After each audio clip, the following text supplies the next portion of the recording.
You said you want to get what now?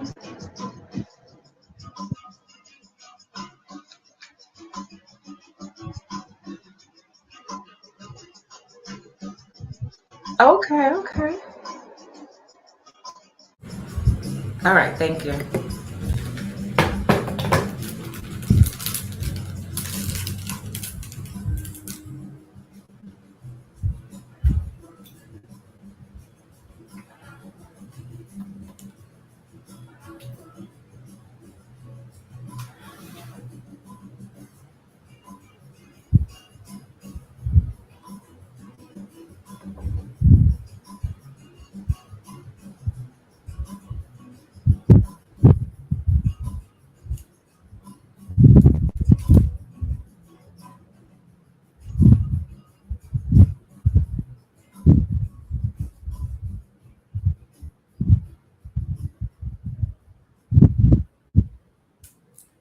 Yes, you are listening to The Workplace right here at KABF 88.3 FM, where we are the voice of the people. And as you know, Tony always says, when you hear the music, you know what's up. We've got work to do. So you are listening to The Workplace live right here. I am your co-host for The Workplace, acting as your host on today. I am Dr. Denise, and I am interested and excited and cannot wait for the conversation that is about to unfold. As always, the phone lines are open at 501-433-0088. The Workplace is being brought to you by Local Labor Union 100.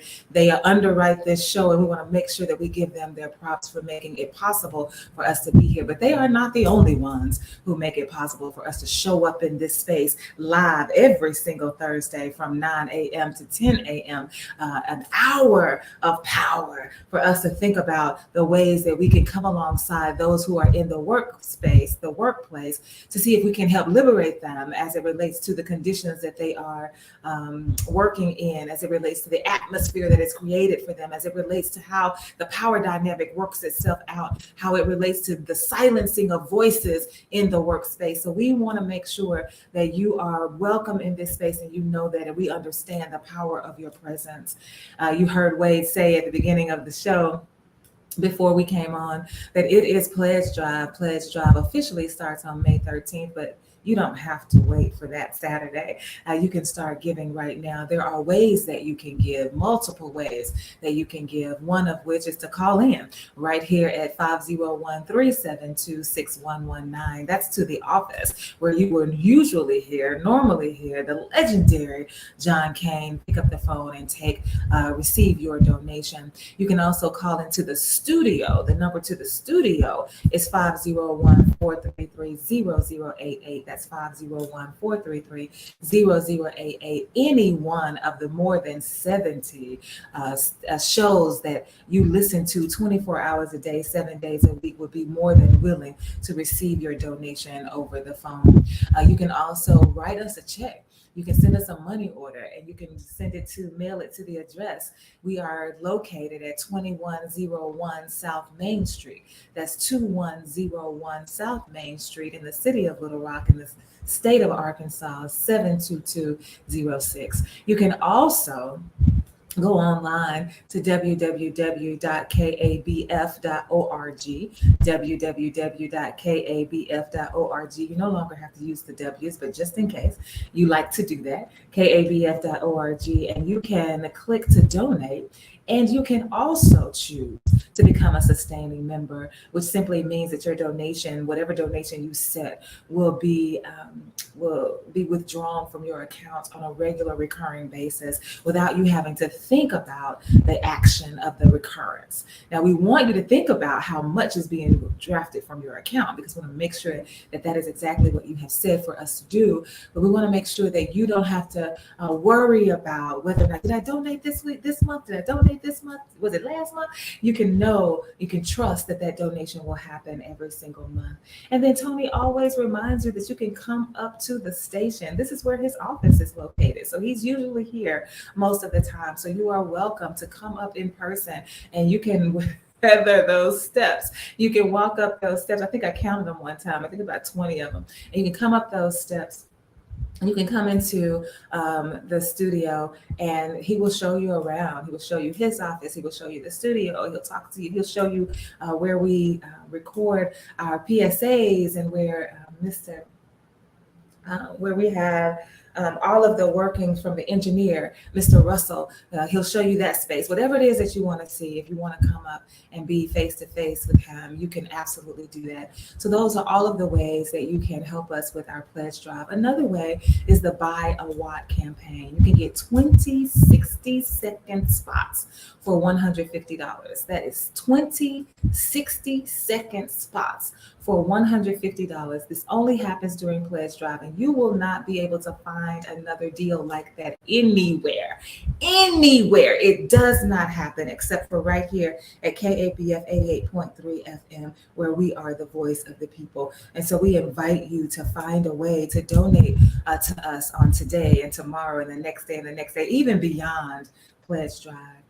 I'm also grateful for the ways that you support us beyond, over and above the financial resources that you offer to us.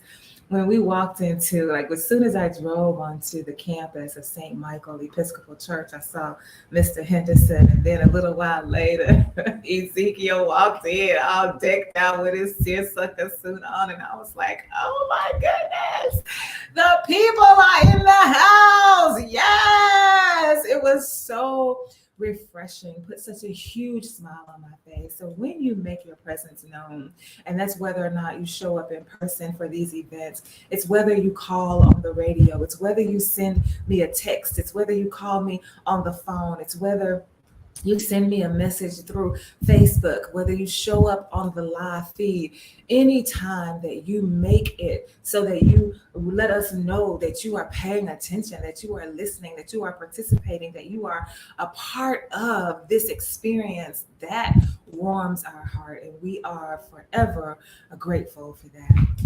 I do have a couple of announcements that I need to make today.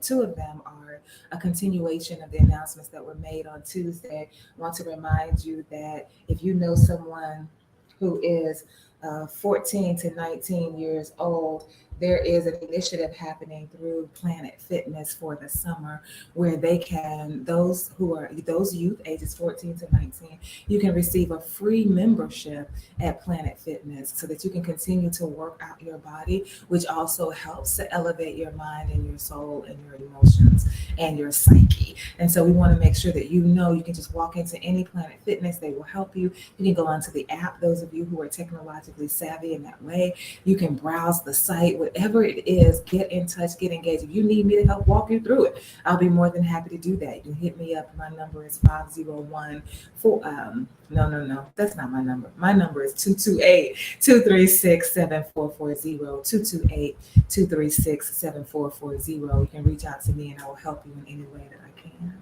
I also want to remind you, those of you who are interested in owning your own business, there is an opportunity for you to own a franchise for Cold Stone Creamery.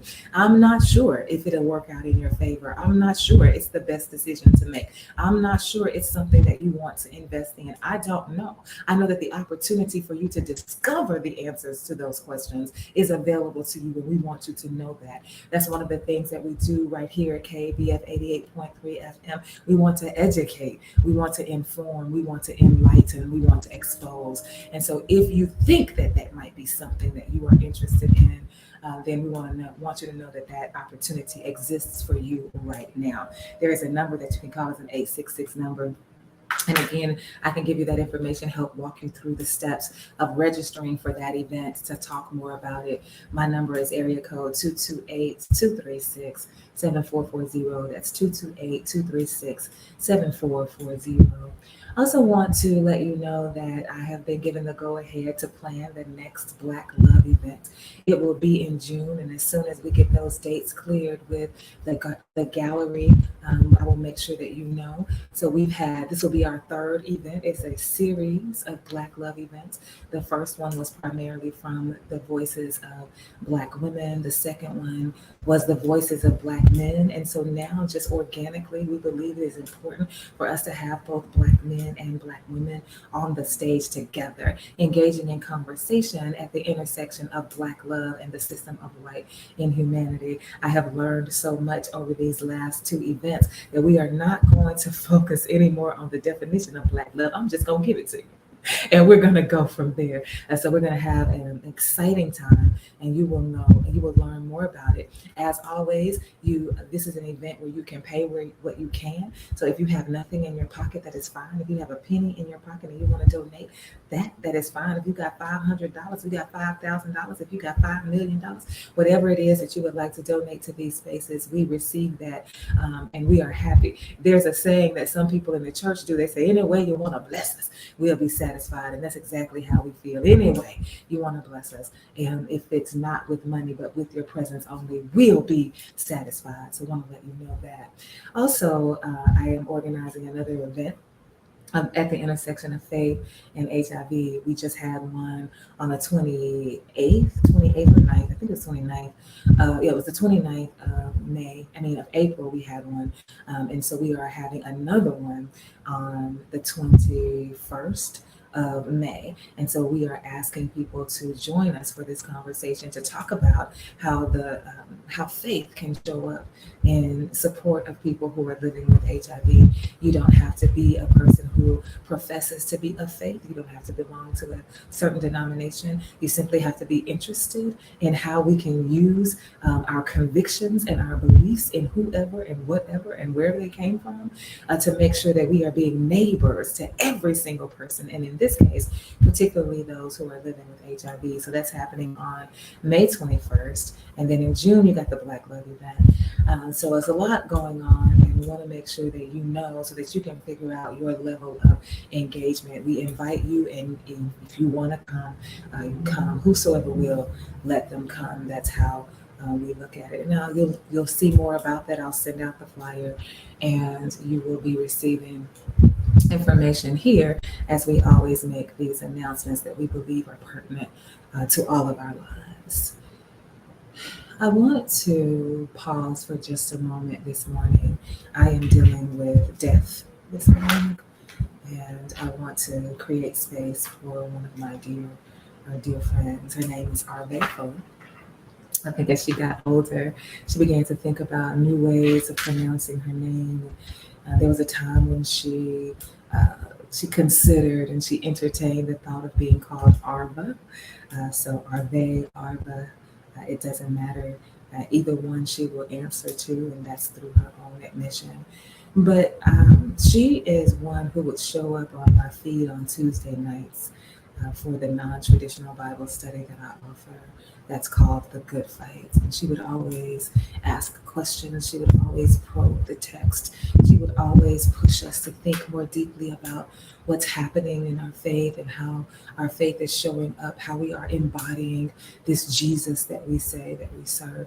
And she was a faithful member of that dialogue on Tuesdays at 7 p.m.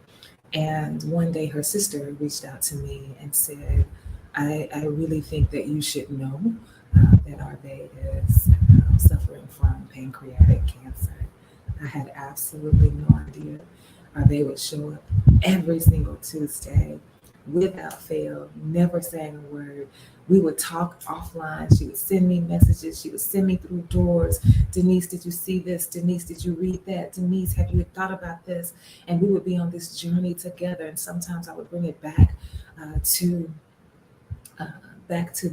the Bible study the next week or 2 or 3 weeks later. And even this past Tuesday, the conversation that we were having about Abraham and Hagar and Sarah, Abram and Sarah and Hagar, was motivated and inspired by questions that she asked the week before. And so we were journeying with her sister and I and her family, trying to see how this was going to play itself out. The doctors were going to go through chemo. She had just begun chemo, not sure exactly how the chemo was going to work in her favor, but she offered her body up to the experience, and we were believing that the decisions that she was making for her own self, on her own behalf, for her body, were the very best decisions, and we were saying yes and amen to whatever she decided.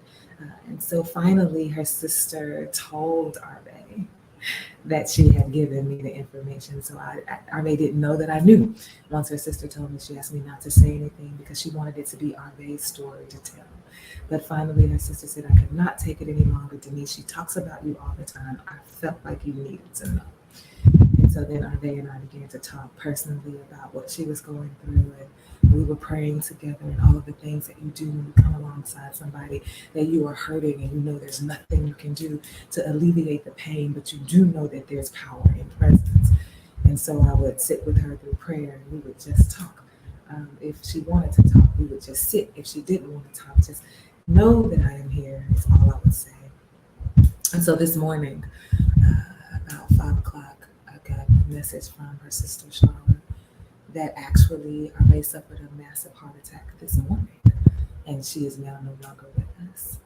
And I am extremely sad about that. When I think about Arve, I was thinking about, let's talk about this recent relationship that we have through Facebook, this virtual opportunity that we now have become accustomed to, where we can gather online and do all of the things that we would do in person. And we found a way to personalize the virtual experience so that we feel a little closer. We feel like we are in proximity with each other, even though it's through a screen. And I was thinking about that, yes. But I also had to take a moment to reminisce. So Arve and I grew up together in church. She's older than I am, probably about 6 or 7 years, but we grew up in church together. We sang in the choir together. And we were the ones whose parents would put us in front of the podium to read the scripture. We were the ones who were called to say a prayer. We were the ones who would write poems and recite poems, whatever it was that our parents said, hey, do this in the name of your God. We were children, and we were led and guided by those parents, and we did what they said, even though we may not have fully understood it. And just like me, I was 8 years old, and I decided, I want to be a part of this church, and got baptized. And I don't know how old Arve was when she was baptized, but I know she was baptized in that very same baptismal pool that sits in that church even to this day. And we grew up and we became Sunday school teachers as teenagers. And then as adults, we began to lead Vacation Bible School. She was the coordinator, I was the music director, and we would have the children singing all kinds of things. Father Abraham had many sons. I don't know if I would sing that today with children, but that's what we sang when I was growing up. And Jesus loves me, and he loves you too. Can't you see how Arve brought me that song? Much he cares for you. You will never find a friend so true. Jesus loves me, and he loves you. Arve taught the children that song as I played for them. And I'm thinking about her in this moment. I cannot stop thinking about her in this moment. So I just want to pause for just a moment and just breathe. Breathe in the essence and the life of Arve, and exhale the victory that she's won for those of us who believe that way. Yeah, so I'm just going to breathe a minute.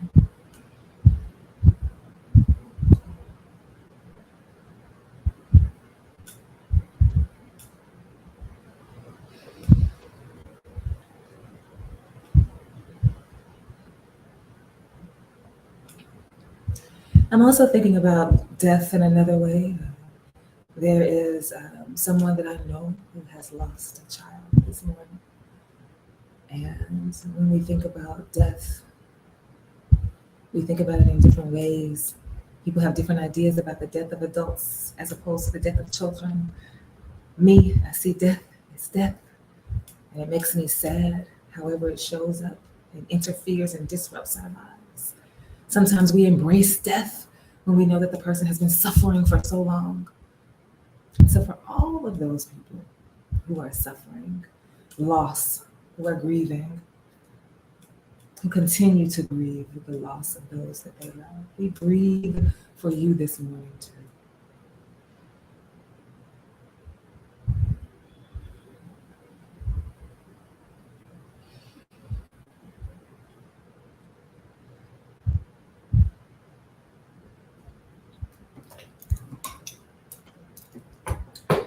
Call me back, caller. Wanted to make sure that we were not interrupted in our breathing, but you are absolutely welcome in this space. Call us back. We'll get you on the air.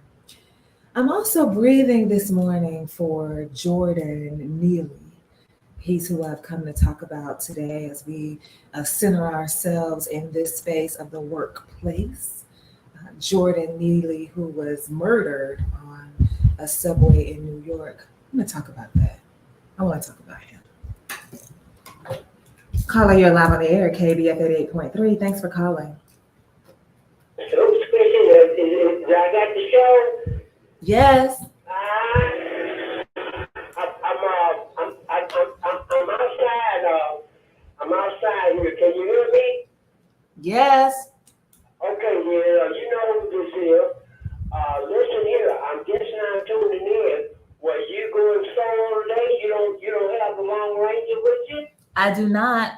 Oh well, you can have it by me. You can have the internal and external, so it'd be like too bad. Listen, I just wanted to say that you every time you be on, you always say something that elevates my thoughts and keep me moving forward. And correct me if I'm wrong. I believe this is what they call Mental Illness Month. Okay. Are you familiar with that? Yes. Oh, okay. I didn't want to come through the back door with nothing. But anyway, weather-wise, it's a beautiful day. The weatherman says we're going to have rain in and out, but temperature going to rise about 70, and all week I think it's going to top out about 80. But it's not going to be no sunshine thing, so we just have to deal with it. And the other good thing I heard about this virus thing is sort of subsiding, we can kind of get out of the phobia of everybody going to be dying out or whatever, But I'm still staying cautious. I still wear my mask, and especially when I'm out, because airborne germs is that's the greatest detriment it is. I mean, that's what won World War II. Airborne atomic bomb. I mean, you really ain't got no defense for it, to be honest about it. But anyway, I'm going to be listening, and I'm going to ride deep in the saddle. I mean, you do that by yourself, and I'm going to sure be listening. Okay? Absolutely. Thank you so much. Peace and blessing to you. Okay. Thank you, Mr. Willen.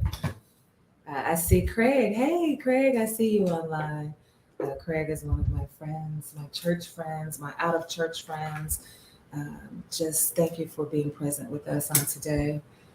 It's apropos for the caller to remind us that May is mental health awareness month. I know many of you, as soon as he said it, was like, no, that's in October. In October, we usually include depression as well. When I say we, I mean society. I don't really know the ins and outs of the why of that because I do know that depression affects your mental health. But May is Mental Health Awareness Month. And as Mental Health Awareness Month, May is a time to raise awareness of and reduce the stigma surrounding behavioral health issues, as well as highlighting the ways how mental illness and addiction can affect all of us, patients, providers, families, and our society at large. And so when we think about, you're welcome, Craig. Craig says, thanks for sharing the love. You are so welcome. So when we think about mental health and mental health concerns, and I say to you that I want to center Jordan Neely in our conversation on this morning. It's apropos because Jordan Neely is one who had mental health concerns. There were some gaps in his brain, in the brain health services he was able to access. And as a result of that, he found himself homeless. He found himself hopeless, and he found himself struggling to live day to day with the situation and circumstances that surrounded him. And what we have learned is that what we know for a fact now is that Jordan Neely was on a subway in New York, and he has been on this subway for quite some time. Primarily as an entertainer, people have come to learn of him and experience him as a Michael Jackson impersonator. So he would entertain people on the subway. And I know several people thought of it as cute. Several people thought of it as funny. Several people thought of it as fun. And it was definitely entertaining for most. And the fact of the matter is that the money that was received during this entertainment that Jordan Neely was providing was also being used by him for food. He needed to eat. He was not housed. He was not being fed on a regular basis. His body was not being tended to. His basic needs were not met. He was suffering a mental health crisis every single day. And it got to the point towards the end, the untimely end of his life, when he began to be more vocal about it. And what we could hear him saying out of his own mouth is that he's tired.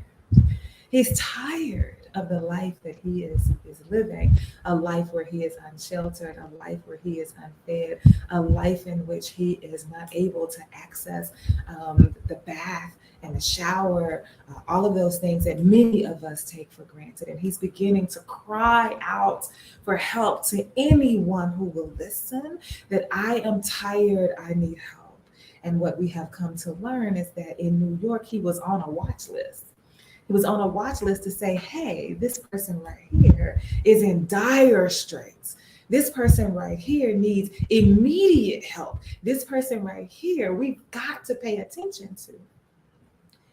And yet, as I read it, the reason we need to pay attention to it is to make sure he doesn't disappear. Because if he disappears, we got to go and find him, because we don't want him to disappear. And I'm thinking, wait, if you don't want him to disappear, you need to go and find him once he disappears. You know where he is right now. You can find him right now. We know that this is a subway where you can see Jordan Neely in the flesh, sometimes as an entertainer, but later as one in distress, one who is not afraid to vocalize his distress, and not afraid, unafraid, and unapologetic about saying, I need help.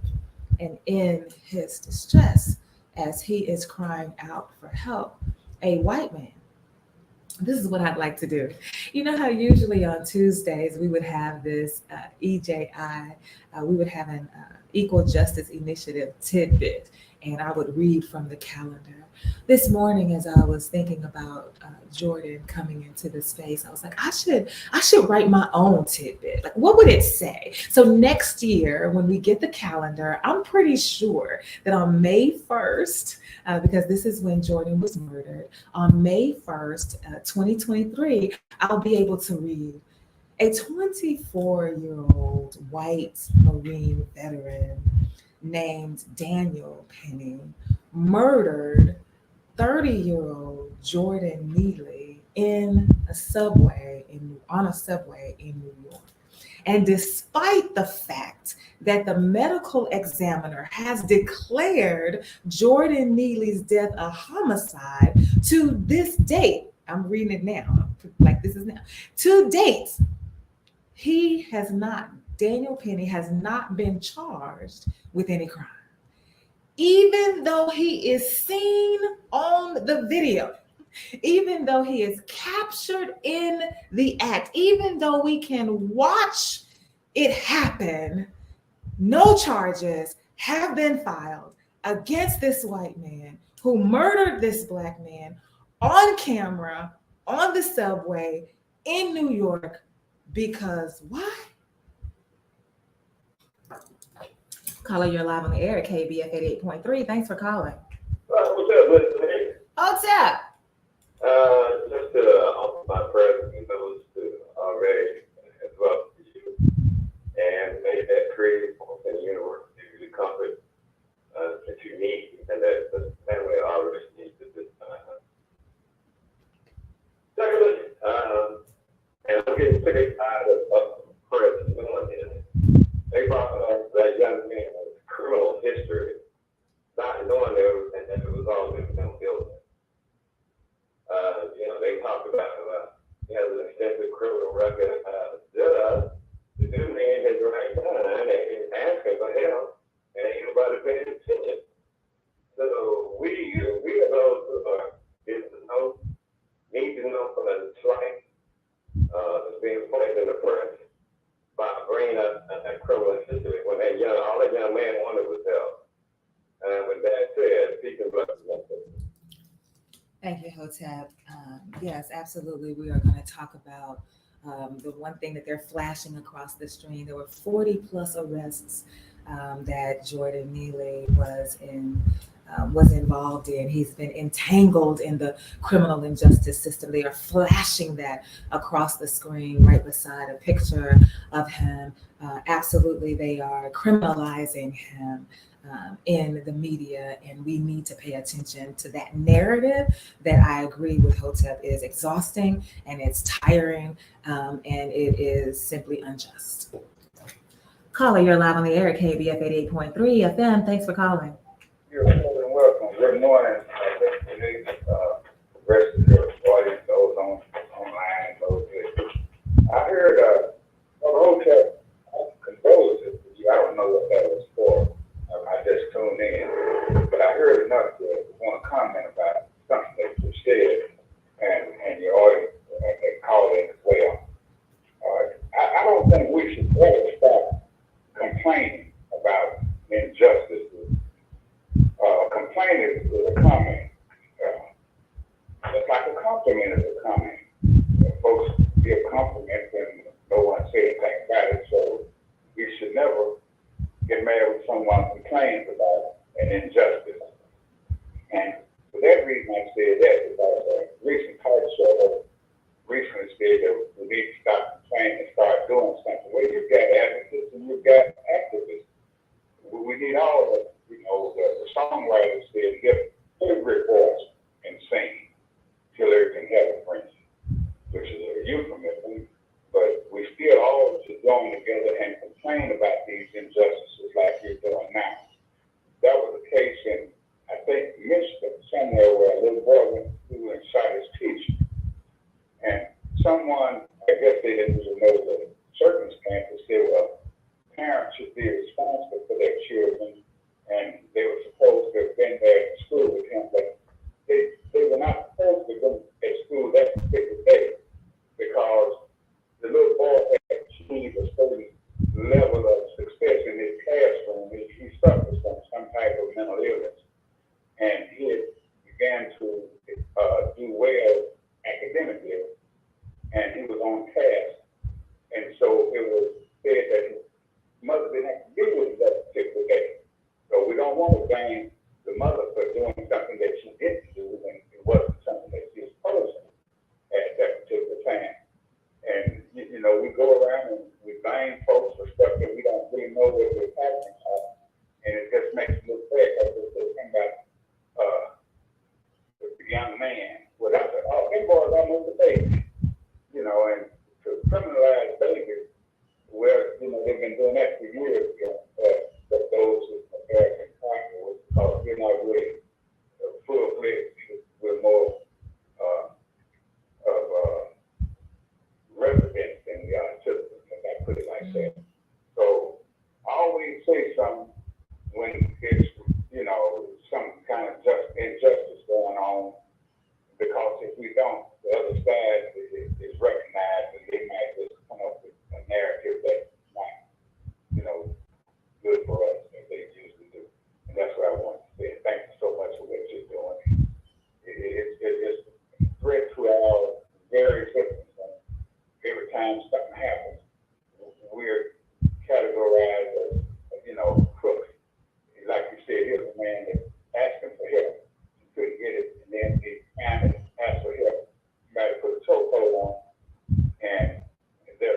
happened to him. The reason they say homicide is because homicide has several degrees. They got justifiable homicide, negligent homicide. So they want to say now that it's justifiable homicide is the reason that nothing has gone. There's no way I'm looking at it. You said they murdered. They didn't accuse ex-Marine of murder. They just did homicide, and they could put justifiable homicide there where it's okay to justify it as a black man. And I'll just leave it at that because it happened before.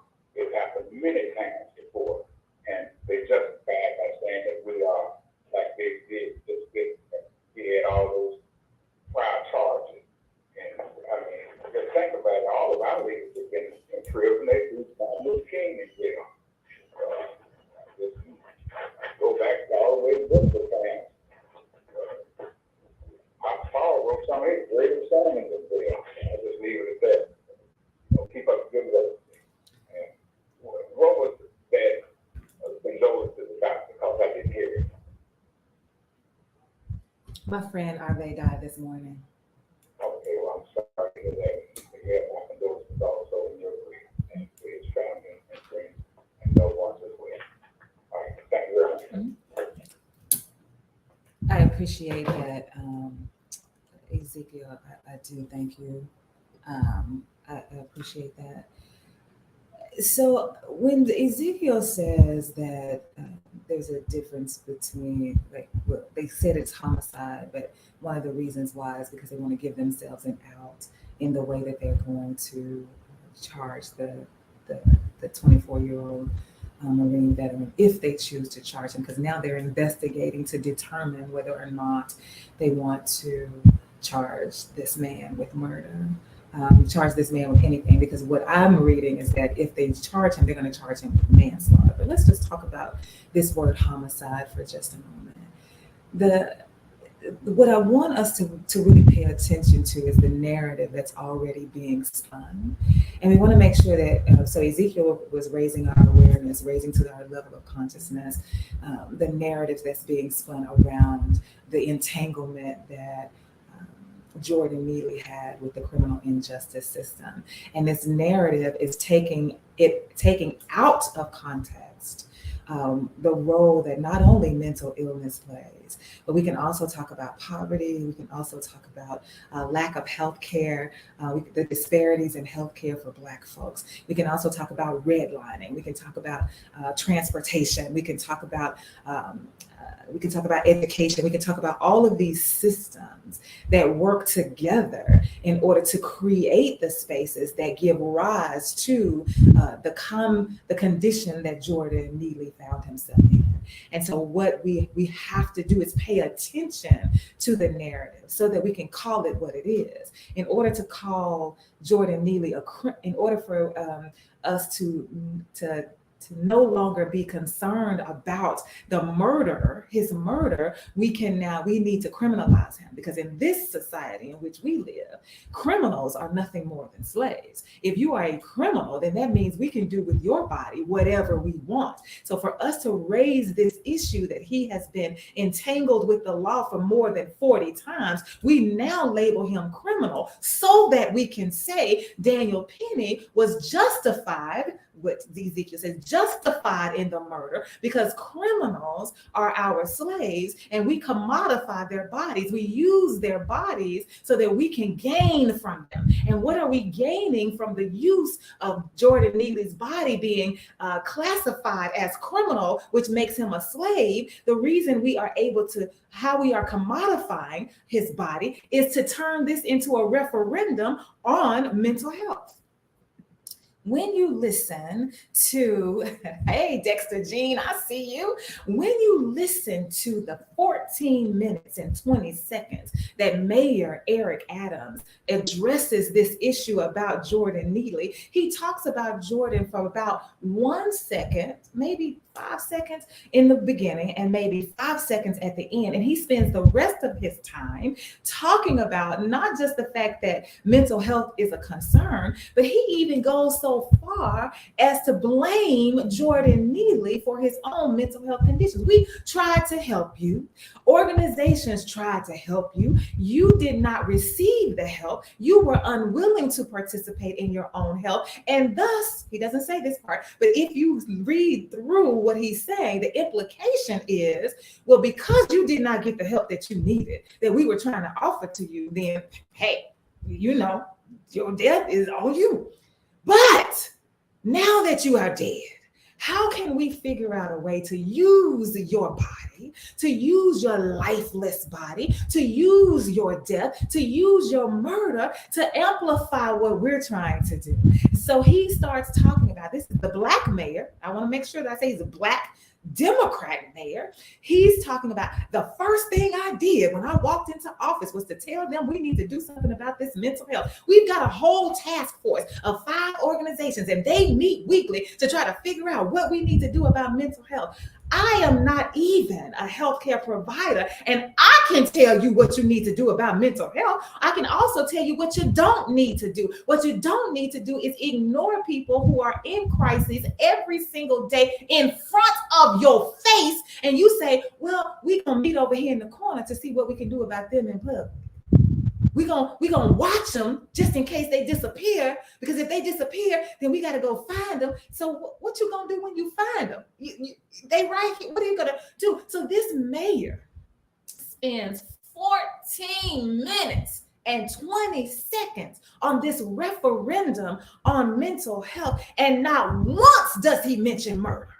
Not once does he mention Daniel Penny. Not once does he tell the lie that even the attorneys are beginning to spin for their clients. And I'm not really going to say I blame the attorneys, because that's what attorneys do. That's what they get paid to do, spin.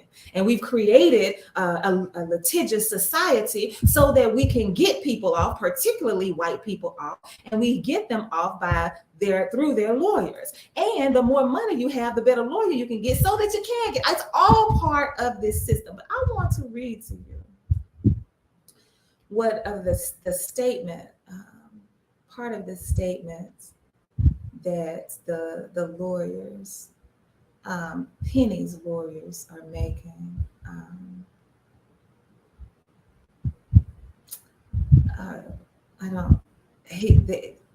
They are saying that, oh no, let me read this part first.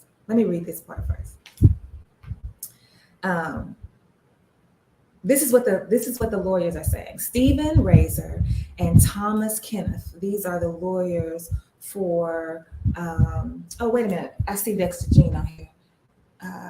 Yeah, okay, let me read these comments from Dexter Jean online. Putting the blame on Jordan for the broken structure. That's exactly what they're doing. They're blaming Jordan for his mental health crisis. We tried to help you. You didn't receive our help. So, oh well, now you're dead. Thank you. Don't ignore what's happening right in front of you. Erase the problem. Yeah. And so they're saying people know Jordan. Let me tell you how well they know Jordan. There was a woman in New York who was having a birthday party, and she knew Jordan from his Michael Jackson impersonations in public, primarily on the subway. And she went and found him and hired him to entertain the children at the birthday party. So y'all know Jordan. Jordan is not a stranger in our midst. Jordan is not somebody else's child. Jordan is a part of the New York subway culture. Anybody riding this subway knows, oh, that's Jordan, which is why we have the witness statements that say he was not a threat to anybody. He was not affecting anybody's life. He was telling you about his own. He was sharing his story, hoping that someone would listen, because he is at the end of his rope. He's been living this life for quite some time. What's 14? 30 minus 14. For 16 years, Jordan has been spiraling. And we know that if we would take the time to engage his life, we would know that. I thought about that with Mike on the show on Tuesday. when I said, I'm looking out the window, because y'all know I live on 17th. I look out the window, I see people with the strollers. He was talking about the people of Petaway have asked for this neighborhood because they wanted to see women with strollers. And I'm like, well, I said to him, I'm thinking primarily about Black folks. Like, what is this happening primarily? Yeah, all this diversity, but how is it affecting Black folks? And I said, I have not seen any Black women with strollers. And he said, you know, I haven't noticed whether or not they were Black. Well, of course you haven't, because Blackness doesn't have to be something that's on your radar. Blackness doesn't have to be something that you consider. Blackness doesn't have to be something that's part of your purview. If we don't raise the issue, you will be blind to it and ignore it, even if somebody brings it up, because that's what's happening now. Jordan is in our midst as a Black person in distress, and now we're saying, oh, he was mentally ill. Oh, he was a criminal. No, he was a Black man murdered at the hands of a white man, and nobody's saying anything about that part, the murder part. Can we talk about the murder part? And when we do want to focus on the murder part, listen to what the attorneys say. This is Stephen M. Razor and Thomas A. Kenneth. Mr. Neely had a documented history of violence and erratic behavior, the apparent result of ongoing and untreated mental illness. When Mr. Neely began aggressively threatening Daniel Penny and the other passengers, Daniel, with the help of others, acted to protect themselves until help arrived. So first of all, we want to declare that Mr. Neely is violent. Secondly, we want to declare that he is erratic. And thirdly, we want to criminalize mental illness, because it says his erratic behavior is the apparent result of ongoing untreated mental illness. So you're violent and erratic because you're a criminal, and because you are a criminal, you act in a certain way. You're a criminal because you are mentally ill, because mental illness causes you to act in a way that's erratic, and we consider that to be violent. And if you are violent, we consider that to be criminal. And if you are a criminal, you can be our slave. We can do whatever we want to do, even put you in a chokehold. And then it says, when Mr. Neely began aggressively threatening Daniel Penny, all of the witnesses say that Jordan Neely did not attack or threaten anybody. And so when you say he was aggressively threatening you, Mr. Penny, in what way?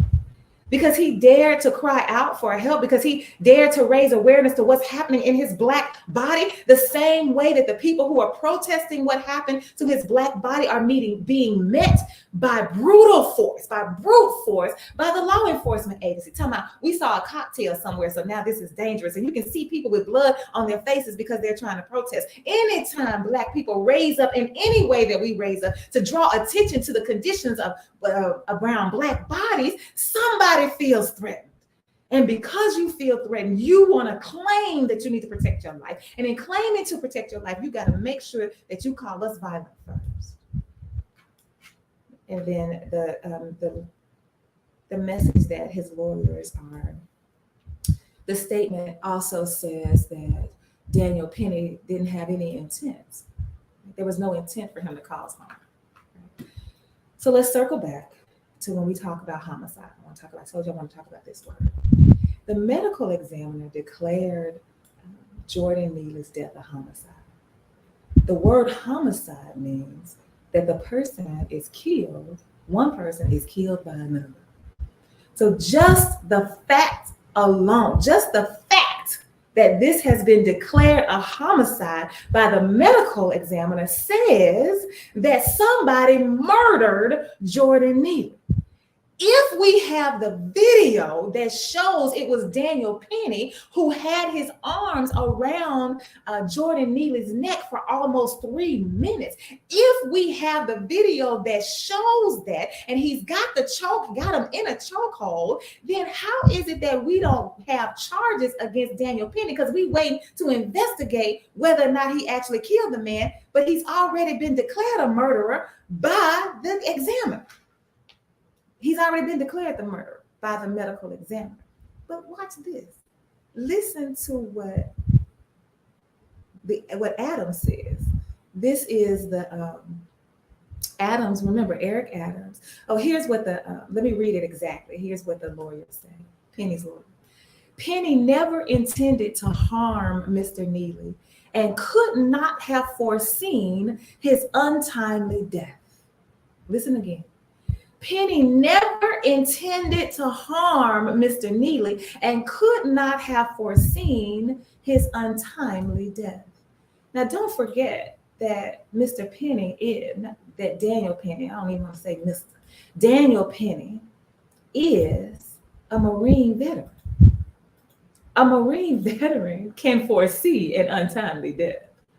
I know because I lived with a Marine veteran. My oldest brother, the oldest child in my family, is a Marine veteran. And we've had conversations about how he knows how to exact force at the right place at the right time on anybody's body that will cause your death. And he knows how to not act in a way so we can preserve it. Marines are trained to do that. So for you to be a Marine veteran and say you didn't know that to wrap your arms around a man's neck and squeeze and keep squeezing for almost for you. Okay, y'all, let's just sit here. We're going to sit here for almost 3 minutes. That's what we're going to do. Let's see how long that is. We're going to sit here for almost 3 minutes and just feel this. We're going to sit here for almost 3 minutes and just feel this.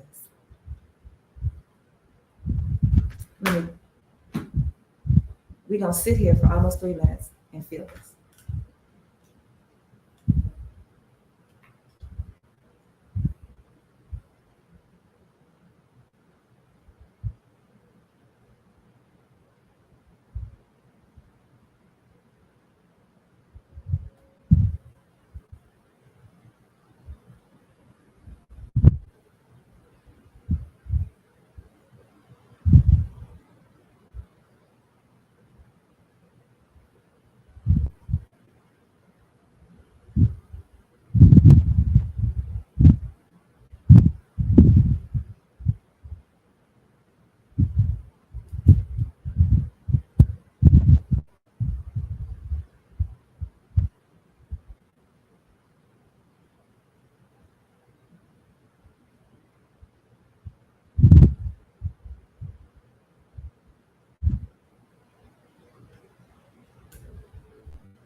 That was 2.5 minutes, y'all.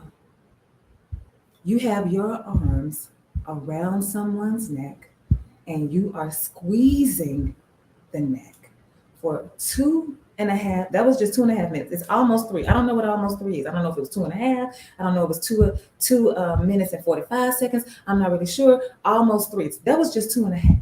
And you're squeezing. If you watch the video, and I am not suggesting that you do, But if you watch it, you can see Jordan's legs move. He's trying to raise up. He's trying to get out of this chokehold. His leg eventually stops moving. You can see he's just got that one leg, just trying, just fighting for his life with this one leg, because there's two other people holding him down while the man, Daniel Penny, has his arms around his neck. And you can finally see his leg begin to stop moving. And you don't know, as a Marine veteran, that you are choking this man to get out.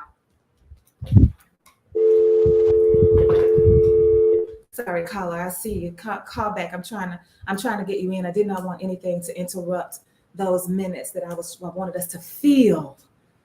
I wanted us to get some kind of feeling in our bodies, because maybe that's what it is that's causing the problem. That you don't feel blackness in your body. 2.5 minutes that we just sat there. And you didn't think that you were causing any harm to this man?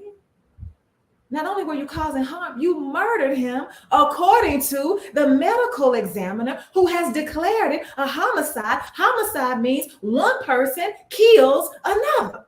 And now we waiting for y'all to investigate to see whether or not charges. As a matter of fact, the police brought him in for questioning and let him go. Caller, you're live on the air at KBF 88.3. Thanks for calling. Yes, sister. I'm going to say this quick and thoroughly. We, and when I say we, people like you and Brother Hotel and Brother Mac and some more people that I've been around, we gonna have to get a 7 days a week talk show, 2 hours a day. This mental ill issue is no joke. I had it in my family. I had 3 members of my family that I love, my auntie and 2 of my uncles. We gonna have to get serious about it and know how to nip it in its infant state. Not wait until it got like the poor brother out there was doing the Michael Jackson thing. I bet you that brother had an IQ of 180. I bet he was super smart. But we got to know those signs. Thank you, my sister. Well, one of the signs is trauma. And when we think about, if we take the time to center black stories, and to center them in a way, not to see what I can do as a white savior to come help you, but to listen to my story and then ask me what I need. Jordan Neely was telling them what he said. They said he did not receive the help that we offered. That's because he's telling you what help he needs.